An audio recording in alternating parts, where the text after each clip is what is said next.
Hi friends, hello నమస్తే, welcome back to our channel. Friends, ఈ వీడియోలో మనము ఒక మంచి టేస్టీ రైస్ రెసిపీ ఎలా చేసుకోవాలనేసి చూస్తాం రండి.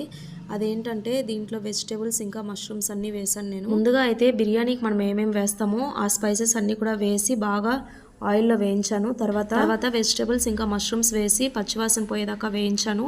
ఇవి బాగా ఆయిల్లో ఫ్రై అయినాక మంచి కలర్ వస్తుంది కదా, అప్పుడు నాకు ఎన్ని వాటర్ అయితే కావాలో అంత వాటర్ వేసుకొని తర్వాత ఈ వాటర్ కొంచెం వేడెక్కాక రైస్ అయితే వేస్తున్నాను. ప్రెషర్ కుక్కర్లో కాకుండా ఇలా దబర్లో అర్ధేసరి పెట్టుకొని చేసుకునేటప్పుడు రైస్కి అంతా కూడా 1 గ్లాస్ రైస్కి 2 గ్లాసెస్ వాటర్ తీసుకోవాలి. అదే ప్రెషర్ కుక్కర్లో చేసుకునేటప్పుడు 1 గ్లాస్ రైస్కి 1.5 గ్లాస్ వాటర్ తీసుకుంటే సరిపోతుంది.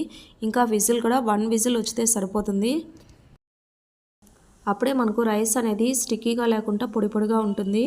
ఇలా దబర్లో అర్ధేసరి పెట్టుకొని రైస్ ఉడికించుకునేటప్పుడు ఫస్ట్ ఏమో పెద్ద మంట మీద ఆ నీళ్ళని సగానికి అయిపోయే వరకు ఉడికించుకోవాలి. ఇలా సగం నీళ్ళన్నీ పోయాక రైస్ని అంతా కూడా ఒకసారి ఇలా గరిటెతో అంతా కలిపేసి తర్వాత మూత పెట్టుకొని ఉడికించుకోవాలి. ఇంకా ఈ రైస్ని ఇలా మనం కుక్ చేసుకొని మనకు నచ్చిన కాంబినేషన్తో మనం సర్వ్ చేసుకొని తిన్నామంటే చాలా టేస్టీగా ఉంటుంది. ఇక్కడ నేనైతే రైతా చేశాను, ఇంకా టమాటో డక్కోస్ అయితే చేశాను. టమాటో డక్కోస్ అనేది చాలా సింపుల్ రెసిపీ. నేను ఒకరోజు అది కూడా వీడియో పెడతాను. చాలా టేస్టీగా ఉంటుంది. ఇలాంటి రైస్ రెసిపీస్కి అంతా అది చాలా మంచి కాంబినేషన్ చెప్పచ్చు.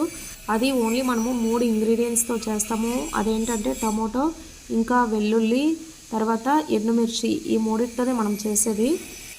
ఓకే ఫ్రెండ్స్, ఈ వీడియో మీకు యూస్ఫుల్ అనిపిస్తే లైక్ చేయండి, షేర్ చేయండి. ఇంకా మన ఛానల్ని సపోర్ట్ చేయడానికి సబ్స్క్రైబ్ చేసి పక్కనే ఉన్న బెల్ ఐకాన్ క్లిక్ చేశారంటే నేను పెట్టే ప్రతి ఒక్క వీడియో కూడా మీకు నోటిఫికేషన్ వస్తుంది.